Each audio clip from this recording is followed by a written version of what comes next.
ইতিমধ্যে আমাদের বিষয়খালী বাজারে একটি পাগল বললেই চলে।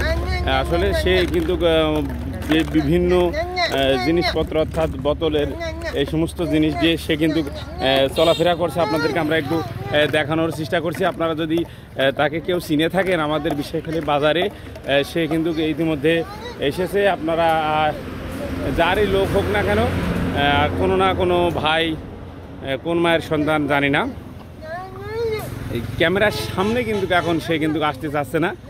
আপনাদেরকে আমরা একটু দেখানোর চেষ্টা করছি। আসলে এরকম কিন্তু আমরা প্রতিনিয়মিত প্রায় কিন্তু আপনাদের আমরা আপডেট দিয়ে থাকি যে যেই হোক না কেন তারা কিন্তু বিষয়খালী বাজার থেকে কিন্তু এসে নিয়ে যায়। বাড়ি কনে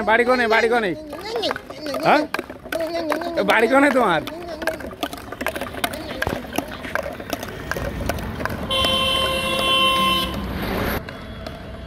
যে জায়গাটা থেকে আপনাদেরকে আমরা ছবিটা দিচ্ছি, ঝিনাইদহ সদর উপজেলা 7 নম্বর মহারাজপুর ইউনিয়ন বিষয়খালী বাজার। আমরা প্রতিনিয়মিত এই সমস্ত জায়গার কোনো না কোনো সংবাদ কিন্তু আমরা দিয়ে থাকি। ভাই আসসালামু আলাইকুম, কেমন আছেন আপনি? এই যে একটা পাগল আমরা এই কিছুক্ষণ আগে দেখলাম, এরকম পাগল আপনি দেখেছেন কিনা? না, এর আগে আমি কখনো দেখিনি। যে গলায় আছে যে বোতল, হাতে বোতল, পায়ে বোতল, মাজায় বোতল, এরকম আর দেখেননি আপনি? এরকম